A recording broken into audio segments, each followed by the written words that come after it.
There is no such thing as race. None. Really? There's just a human race. Scientifically, anthropologically, racism is a construct, a social construct, and it has benefits. It has money can be made off of it. People who don't like themselves can feel better because of it.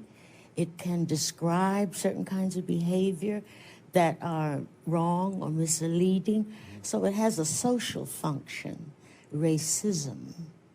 But race can only be defined as a human being. Hello everyone and welcome to episode 93 of the History Hotline.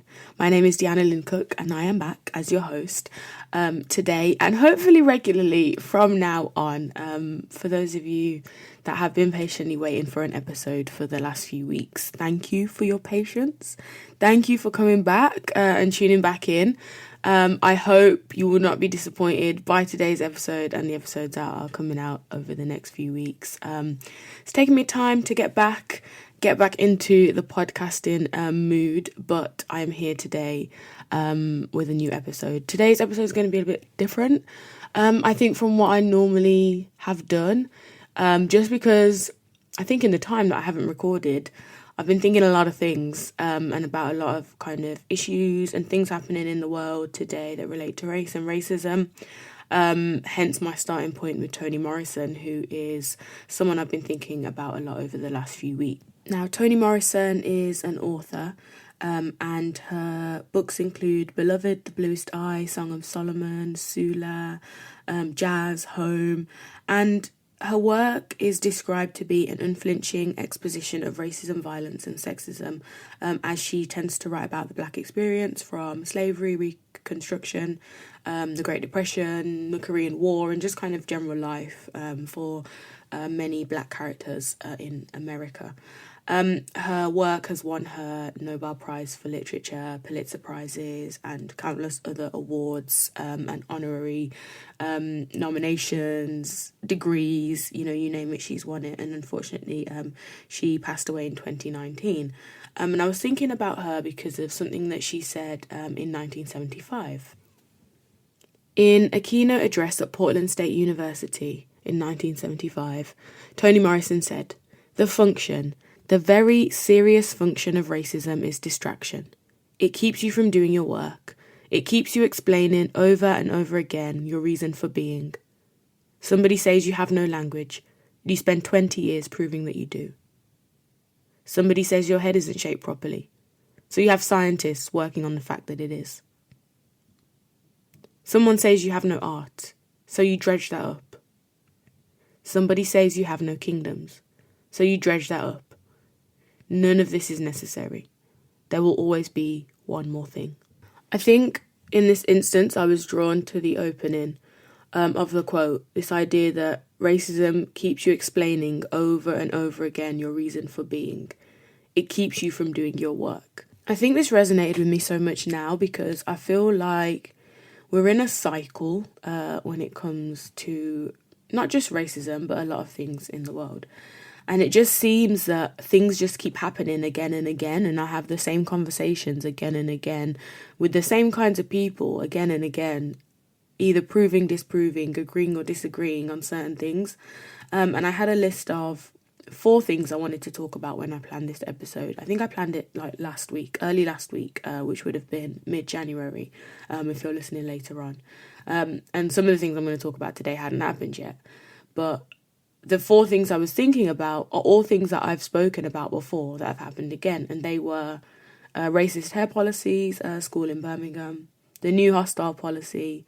And I say new, it's just the old one, just back again, and being named as such by the Tory government. The renaming of roads and schools in order to push back against some of the, shall we say, less positive, shall we say racist, shall we say problematic, however you want to describe it, naming and systems that were in place that allowed these places to honour things that shouldn't really be honoured when we look at it now in today's perspective. And so thinking about all those things that I initially wanted to talk about today, then thinking about Toni Morrison, and the fact that the function of racism, the serious function of racism, is distraction, because all we do is talk about these things again and again and again and again, and nothing actually changes. That's where my mind was this week, and I wanted to basically explain all that, and talk about some of those things I mentioned, and what's happening in the UK and in America a little bit today.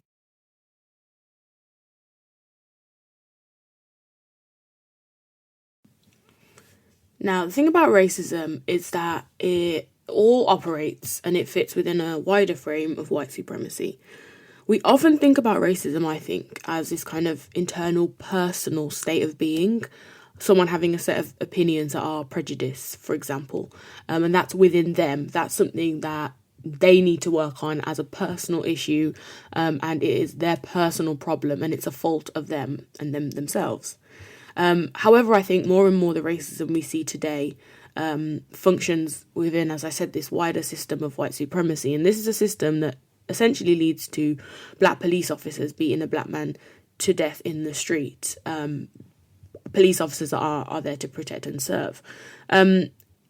It's hard to understand that, and it's hard to understand how people might call on racism as a problem. But when it comes to the treatment of black people, and other non-white groups as well by the police, it's the only word you can call on, and it does make sense when it fits within this system.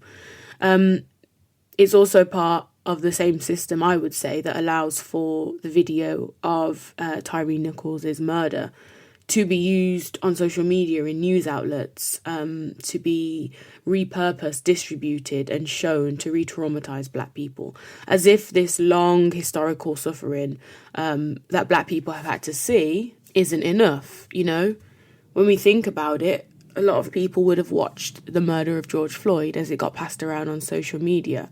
But thinking back to that, yes, there was, global protests, but now nearly 3 years on, what was the purpose of that video? Did we need to see that? Do we need to see such abhorrent violence perpetrated onto black people for us to actually understand that it exists, it happens, it matters, and it needs to change? Now, one of the issues, I think, with the way we think about white supremacy is a lot of people go straight to a group or a visual image of a group like the KKK. You might just think straight there, extremists, completely far removed from the ordinary people that we might understand to be part of society, although they were very much ordinary people and still are part of society. But I think the term is so stark, and it seems so kind of big as a concept, but it really isn't, because it's part of a system that essentially creates a society where white people often are in the centre. They are centred, their experiences are centred, and everybody that doesn't fit that are on the peripheries, on the margins, okay? It doesn't necessarily mean, though, that non-white people don't also uphold this system. It doesn't just mean that all white people uphold this system, because a lot of the time they do not. Pushing back against this system and its extremely long-standing roots is going to take more than just single individuals, because essentially it took more than single individuals to build up in the first place. And whilst there are so many individuals that do exceptional things every day to push back against this system, to push back against racism, to push back against prejudice and discrimination, they do this in spite of the system, not because of the system allowing it to. Another kind of misconception, shall we say, about white supremacy is this idea that it's always intentional. It's not always intentional. And unfortunately, it's probably so ingrained within some of the institutions in the Western world that it becomes very much commonplace in things like, for example, the medical field. I have a few people I know training to be doctors, and they're shown how skin diseases might come upon white skin but never black skin. So then how, as a doctor, they go on to treat people with black skin if they don't know what certain illnesses look like on them? Black skin doesn't turn pink, it's not going to turn blue in cold or that kind of thing, it's going to look a lot different. But if those things aren't taught, because of the system of white supremacy and the fact that it centres whiteness as the default experience, really does kind of highlight some of the inequalities that are going to come up and are going to function within society and rear their ugly heads, shall we say. I think the case of Tyre Nichols in itself highlights this. You have black police officers that have murdered him, but also a white police officer. And I don't think I've seen a news report that has really mentioned him until it was called out later on social media that actually it wasn't just black officers. Not that makes it any better, but the reporting of it, again, highlights some of this. In a situation where a black man has lost his life, it's the white officer whose identity is being protected by Memphis police in this whole situation and scenario, again, centering whiteness and the experience of this white man. You don't think you will ever change and write books that incorporate white lives into them substantially? I have done. In a substantial way? You can't understand how powerfully racist that question is, can you? Because you could never ask a white author, when are you going to write about black people? Whether he did or not, or she did or not.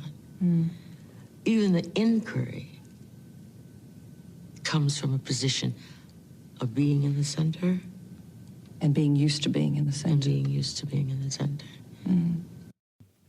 And again, we're thanking Toni Morrison today for providing the theory for which a lot of my thinking stands on. And that was an interview she did in 1998 with a journalist called Jana Wendt, I believe, who was really pressing her about the fact that she, writes about black characters. And I don't know if I would have had the grace that Toni Morrison had to answer that question in the way she did, because the audacity of asking a black author, why doesn't she write more about white people? It's like the best example of white supremacy and of this white lady centering herself and the experiences of people that look like her into the centre of Toni Morrison as a black author's world, suggesting she should write about her. It's crazy to me. And, she rightly says, I don't think you understand just how racist that question is that you've asked me. Of course, this does not mean, when we look at the wider frame of white supremacy, that all white people are centred and all non-white people are on the periphery. Because there are other elements, as we know, things like class, gender, sexuality and other factors that also impact how people are marginalised and how they fit within different institutions and different systems that have been built up globally in the kind of world that which we live in. And so Toni Morrison has wonderfully provided me with a lot of the thoughts, thinking and theory for this episode. And I think I just wanted to put those clips out there from interviews that she's done and she had done in her lifetime, just to kind of explain and support some of the things that I've been thinking about. But I wanted to go into some of the things that are happening today in Britain and in America. We've touched on the murder of Tyre Nichols, but also some of the things that were happening earlier in January that I kind of had and brought together for this episode. So we're going to talk about racist hair policies at a secondary school in Birmingham. We're going to talk about hostile immigration policy, proving that the lessons have not been learnt from the Windrush scandal. And we're going to talk about 2 name changes in a primary school and on a road, formerly known as Black Boy Lane, and think about how this all fits into this frame of white supremacy, racism being a distraction, and the kind of audacity of people upholding these systems to this very day. We're going to cover a lot of things in this episode, I've realised. I don't know what I'm going to call it. You'll know because you'll have clicked the episode and you'll be halfway through it. But I don't know at this stage, 14 minutes into the recording, what I'm going to possibly call this episode. It might just have to be a January roundup or the function of white supremacy. It just feels like it's quite a big one, As I said, white supremacy, I'm seeing the KKK, I'm seeing, terrorists, I'm seeing crazy things happening, but it's actually not that crazy because it happens pretty much every day. It's the systems that this world's built on. But anyway, back to Britain. And we're thinking about Bishop Challoner School in Birmingham and their racist hair policy. Now, There was a tweet that was posted by a lady whose daughter goes to the school and was told essentially that braids are an acceptable hairstyle for school. And she tweeted, and I quote, "My child is banned from the school playground/canteen for her hair. It's neatly braided in a natural colour. I gave them a lesson on the history of black women's hair, cultural significance of braiding. They chose violence. At Bishop Challoner has a racist hair policy. !! End tweet." And that was tweeted on the 18th of January because a young girl who's in secondary school had been told she couldn't sit in the canteen, in the playground, and be around students because of her hair. Her hair was essentially braided in like some very nice stitch braids with a little heart braided in black hair. Not that it really matters at all what the hairstyle looked like, because it's a racist policy. And this, when I heard this, all I thought about was the fact that this young girl's education has been disrupted. Her peace has been disrupted. Her joy has been disrupted. Her parents, the same for them as well. They've had to take time out of probably their working day. They've had to take time out of their lives to rectify the situation that should not have happened. It's a racist policy. The policing of black hair, especially black women's hair, but also black men's hair in other situations and cases, is something that has happened for years. And it just takes me straight back to Toni Morrison's the very serious function of racism is distraction, because in this time she's been distracted probably from her lessons, she's been distracted from play, she's not been able to engage with students in the way she normally does, and we've all put time and energy into this case, into calling out Bishop Challoner for their racism, and again it is just feels like distraction. It feels like pushing someone to take 5 steps back for no reason, because there's nothing wrong with her hair. And I don't really want to say too much about things like this because it just feels like distraction from something bigger, more insidious, and distraction in her individual life, but also distraction within wider society of what are we not seeing when stories like this break and we're forced to think about, the lives of this young girl and maybe the trauma that she's now been put under. Now, this idea that racism and the function of it is distraction does not suggest or mean at all that because it's a distraction we shouldn't focus on it and we shouldn't give time to it, we shouldn't give energy to it, and we shouldn't try and rectify it and offer support where we can as people, as human beings of the human race. It just means that we have to think about why are these things being pushed to the fore over other things.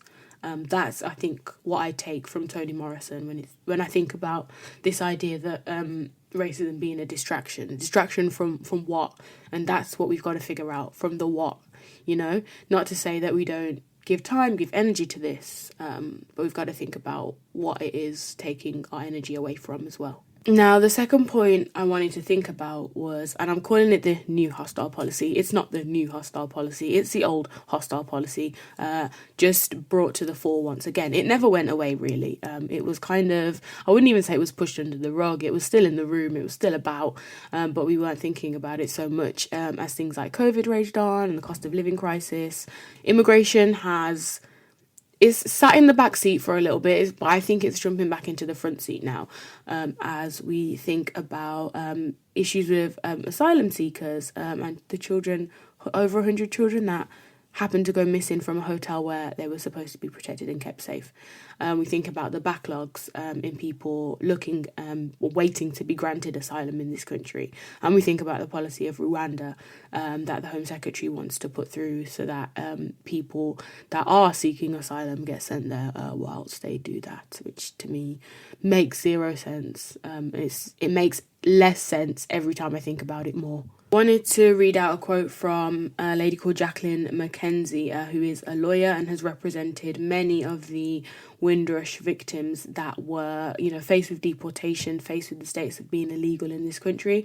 She's a partner at the law firm Lee Day, and she said, and I quote, "The hostile environment never really went away, but for outward appearances, the language was changed. But it is distressing, nevertheless, to hear of a formal resumption of the ideas."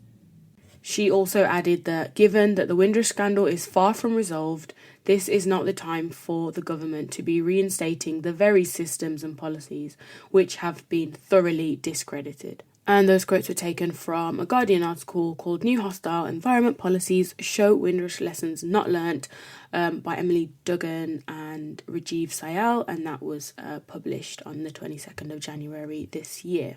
The Windrush scandal was able to happen in part because of the hostile policy, and whilst that hasn't gone away, the language and the rhetoric of it is becoming more formal in, speeches and being used to describe what's happening at the moment. And yeah, it's just another case of things, I feel like, just being in a cycle. It was quite interesting to me that Baroness Floella Benjamin, she did an open letter to Rishi Sunak, the Prime Minister, and I don't believe it was responded to. I don't think a reply was gained. So she's written another letter, and she starts it with, "I'm writing again with a heavy heart as I have not received an answer to my letter dated the 9th of January, quote.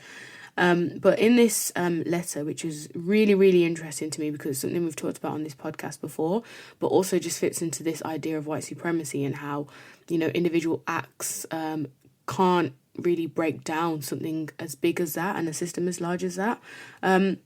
But it goes on to say, quote, "Many Caribbeans are visiting the National Windrush Monument at Waterloo Station to find solace, as they have experienced extreme trauma over the years, and the latest situation has increased the burden of trauma on the many dignified people who have suffered injustices. Some, as you know, have even paid with their lives. This is an important year as it is the 75th anniversary of the arrival of the Empire Windrush, and I believe it would show compassion and consideration if you were to meet some of the Windrush victims and hear firsthand how let down they feel by this development, which comes on top of the still unresolved compensation scheme. The creation of the National Windrush Monument and Windrush Day were meant to build bridges, but now hopes have been dashed." Now, I'm not going to be funny here. I'm going to be very honest. I don't know in what world that statue was supposed to change a system that has centuries of work put into it, roots firmly planted in the ground. I am not sure how a bronze statue at Waterloo Station was going to change that. I really would like people to understand that if white supremacy was an iceberg, it would take an explosion in the inner core of said iceberg to break it down, not a pickaxe chipping away at the sides. In this analogy of white supremacy being an iceberg, a Windrush statue is a nail file. It's like going at an iceberg with a nail file. It doesn't make sense to me, personally. Unfortunately, and I know there are a lot of people that championed that statue. I was not one of them. The idea that Caribbean people are visiting that monument in Waterloo to find solace is interesting to me. Not something I've done and participated in, but I'm not going to take that experience away from other people if they have. But how can you find solace in a statue when, as she very well knows, the Windrush scandal has not been resolved, compensation has not been paid out, people have paid with their lives for the mistakes of the Home Office and this hostile policy. So again, this system of white supremacy, these are some of the ways that it manifests when we think about the Windrush scandal and immigration and asylum in this country. And again, the actors and the participants are upholding the system in this case are not white people. Rishi Sunak and what's her name? Suella Braverman. They are the Prime Minister and Home Secretary at the moment.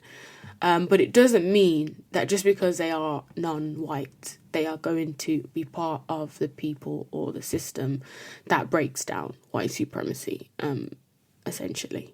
And interestingly, something I've been thinking about as well is the 75th anniversary of the Windrush's arrival. And Windrush Day this year could be a very interesting time for celebrations, for commemorations to honour the lives of those people that came over for that generation. And it will be very interesting when things like this scandal don't look like they will be resolved by then. It's very unlikely that the government are going to actually pick up the pace in 6 months or even less.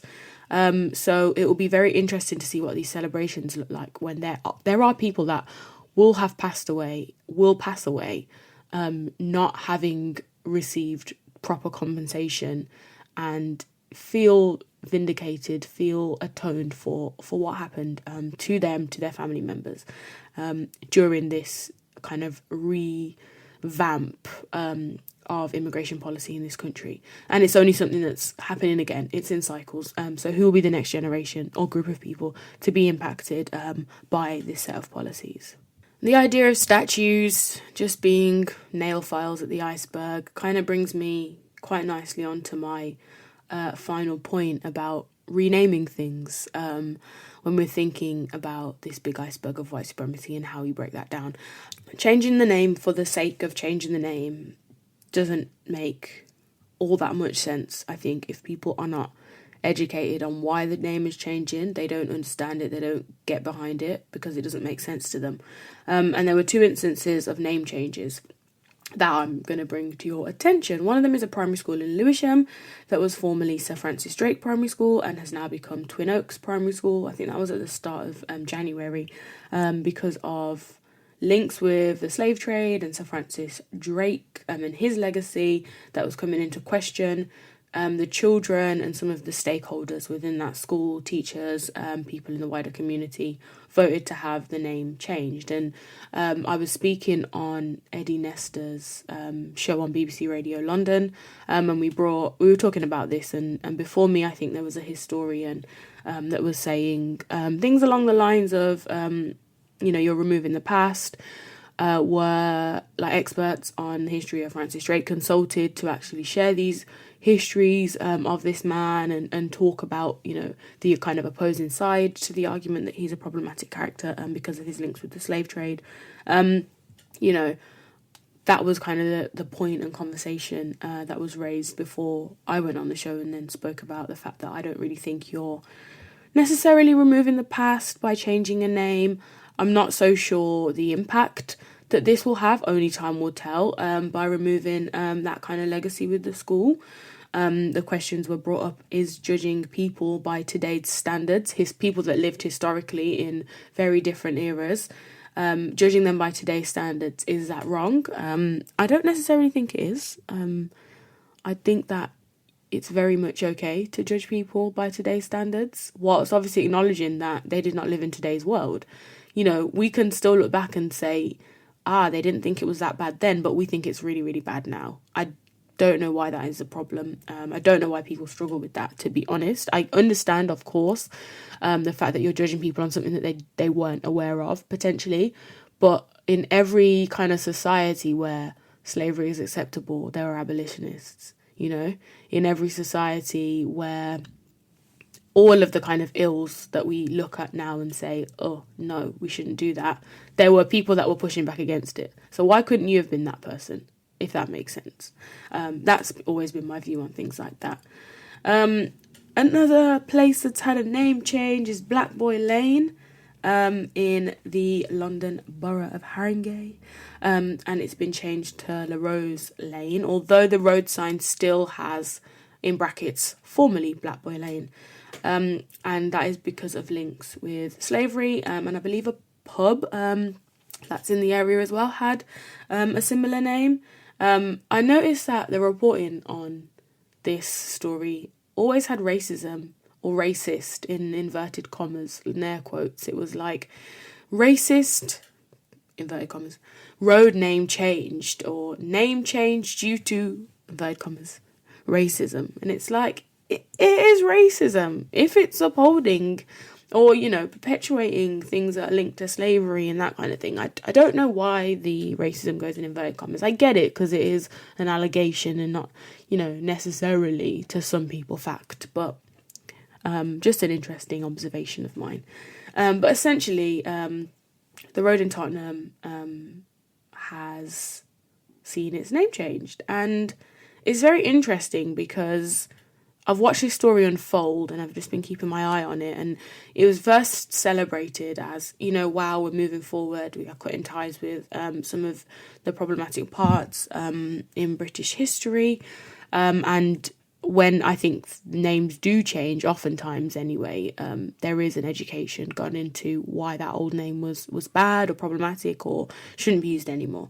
And it's now honouring John La Rose, who founded New Beacon Books. He was a political and cultural activist, poet, writer, and of course publisher, and because of that became chairman of the George Padmore Institute, which holds a lot of Black Britain's archives, essentially, is held there, and a lot of Black life is held in those archives, especially the work of John La Rose and his family that worked so hard to open New Beacon Books and keep it open to this very day. And so, you know, I'm all for people like this who have gone kind of unnoticed historically being honoured in this way. And I found it quite interesting that he was chosen to be the kind of new name of the road. Now, unfortunately, this is all tarred because the road sign went up and then it was graffitied, black marker or whatever it was, all over the name. And members of that road have actually put up in their houses or on the front of their houses or in their windows signs that says Black Boy Lane, as what it used to be called. Another issue with it is the fact that it cost estimated around £186,000 to change the road sign. People are like, how can changing a road sign be so expensive? Well, it's not just a road sign, you know, it's probably all the admin for the houses on the road that now have to have their addresses changed and all that kind of stuff as well. I'm not sure. I believe they would have been compensated in part for that. And, you know, the admin of that just sounds very long and difficult and a bit annoying. But, you know, it was making strides and it's there to make strides. But I wonder if there are people on that road that are still having Black Boy Lane as a sign on their house, how far they were consulted with this, and why there is such a pushback. Is it the fact that it's now being named after a black man? Is it just the fact that it's inconvenient? You know, is it people upholding white supremacy and struggling to see this black man, John La Rose, being centred in the naming of a road, even though there are so many roads named after so many people in this country and around cities and areas and places. It's just kind of how names work in this country. Now, just to bring us kind of full circle and back to Toni Morrison, thinking about all the examples I've given today and all the things we've thought about, and there have been a lot, so if you've stuck with me this far, thank you very much. I'm just thinking the question we have to ask ourselves in all these situations and in all these changes and milestones and things being raised in political circles, social circles, wherever else, is in this iceberg of white supremacy, how far are we actually chipping away? How far are we burning down this iceberg and melting it out? Or are we just using a nail file? Are we using a pencil? Are we using a blunt butter knife? And sometimes I think we are distracted by racism and by the corrections of racism that actually don't really increase or help materially the lives of marginalised people in society that so much need that help and support. So I think it's just a call for this year to think about really when we see these kind of big headlines and stories, like what is the actual purpose of this? What is it doing? What is it distracting us from? And is it actually helping us to break down some of the systems that we see that govern society and that keep people on the peripheries and marginalised, that don't kind of fit this main frame of who should be superior and hold wealth and hold power in the Western world.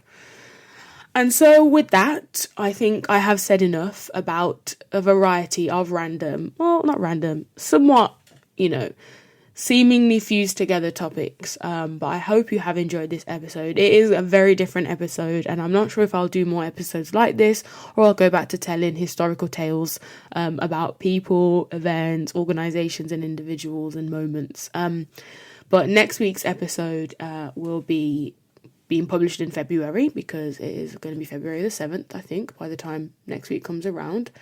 And that means that it is Black History Month in the US, and I do like a bit of American history. So we're going to take a dip across the pond and think about, again, some of the ways that African American history intersects Black British history, starting with some of the US abolitionists that found themselves in Britain and the work that they did over here. So we're going to be taking it all the way back to the 19th century and looking at some of the crossovers between the US and Britain over the next month. So I hope you do come back for that. I hope you've enjoyed this episode today. Thank you so much for tuning in and being patient with me as I took an unexpected break. But have a wonderful week. Thank you again for listening. Goodbye.